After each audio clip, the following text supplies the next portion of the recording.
Pradeep, continue to be with us. We are currently joined by RSN Singh, sir, who's also on the broadcast, sir.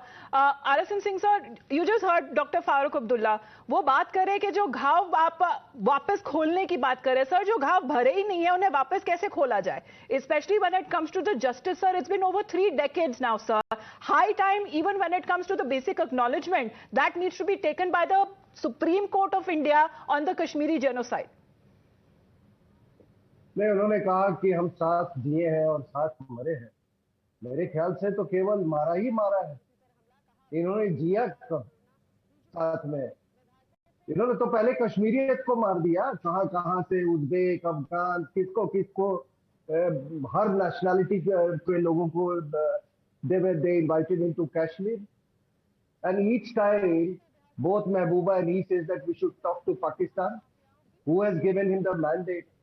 And as far as genocides are concerned, madam, let me tell you that there are some genocides which the world has not recognized. The genocide of Armenians in Turkey. Does anybody talk about them? But the worst thing is that people in our country don't talk about this genocide that took place. It took a movie Kashmir Files to sensitize the people of our country. And what about the cultural genocide of India for so many centuries? Physical genocide is not the only genocide.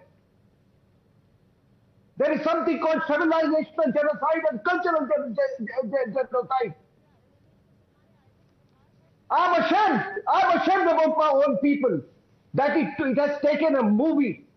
It has taken a movie called Kashmir Files to sensitize them. And this is the 8th exodus in Kashmir. And what is the fault of Kashmiri-Hindus there? That they had the courage and character not to change their faith?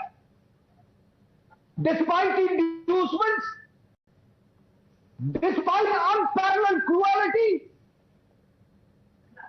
the merchant temple of Kashmir is still crying for justice. And I only have one suggestion. And my suggestion is that during the last 3 decades, any transaction of land that has taken place with regard to Kashmiri-Hindus, without going into the details, it should be straight away cancelled. It's very strange that some new faith comes from some alien land, and I don't follow that faith, and then you ask me to leave this country. That's the point, no, sir. These are multiple cases, and they continue to drag on, sir. Especially justice that continues to await those families. Lalit Ambardarji is with us also on the broadcast, sir. Do you believe that when it comes to the past governments and the past leaders, their apathy has also been exposed in a way, because all of them are culpable when it comes to denying justice to the Kashmiri Hindu families, sir? Ma'am, we need to understand the issue is 32 years, like Colonel RSN Singh was explaining. Genocide is not merely, it's not just about physical extermination. It's also about erasing your roots of existence. It's about genocidal expulsion from your habitat. It's also about the deaths that took place in an inhospitable environment. People who had not lived beyond 25, 30 degree temperature had to suffer this heat of 45 degrees, 50 degrees in a barren land, you know, where the camps were created. It was just, I mean, it was inhabitable area where they put up the camps, and thousands of people died. Thousands, I repeat, thousands of refugees died because of snake bites. Thousands have had to suffer trauma, suffered blood pressure, suffered heart attacks. You know, the hemoglobin of women went down considerably in exile. These are all symbols of genocide. And we are trying to pick up one case of murder, one case of here and there. That's not how you address a genocide. Genocide has to be acknowledged. First of all, what happened was genocide. And if you address the genocide the way it ought to be, then you have to acknowledge it. I repeat, Government of India has to acknowledge what Kashmiri Hindus suffered was genocide. And when you accept this is what genocide, then follow India as a signatory to UN Convention on Genocide. And as per that, you will have to set up a tribunal. You're obliged to do that as per UN Convention because you're one of the first signatories to UN Convention on Genocide, and then you have to put up a tribunal. Not only have you to investigate the crimes committed against Kashmiri Hindus, you know what were the tools of genocide? Rape, murder, mass murder.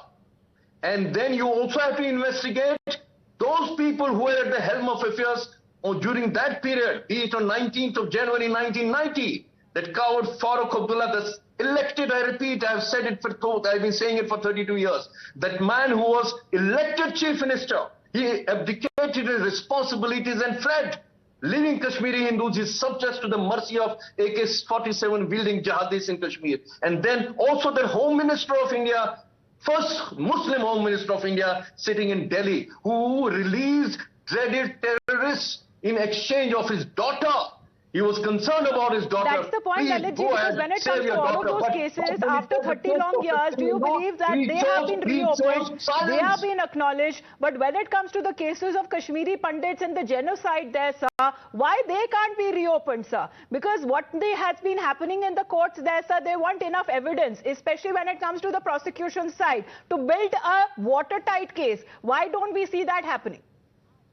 So I'm telling you, the case, you should remember, today, this Ghulam Nabi Azad has become a hero. When he was the chief minister of Jammu and Kashmir, the butcher of self-confessed butcher of Kashmiri Hindus, Bita Karate, Farooq Ahmed Dar, you know, he was released on bail. And what was the observation of the judge? You must note it. He said, we know there are serious charges against this accused, but the prosecution has not pursued the case. Can you imagine? That was the ecosystem that has been prevailing in Kashmir. It's Islamofascistic ecosystem. Even now, with pomp and show, they had declared the trial of this guy this Farooq Ahmed Dar will open up again. One hearing was held. Two subsequent hearings had to be abandoned because the local government refused or failed to provide the security to the council of the victims.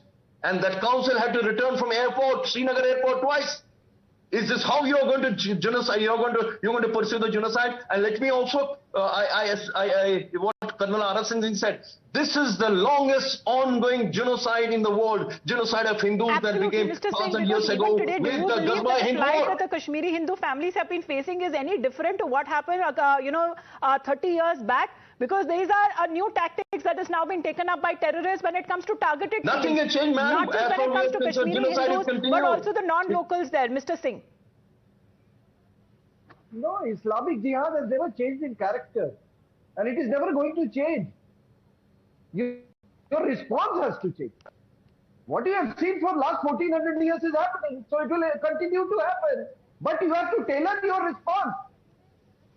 And let me tell you just a bit of suggestion that forget about this nonsense of statehood, etc. Elections cannot be the route to Ghazwa Hind in the Union territory of J&K.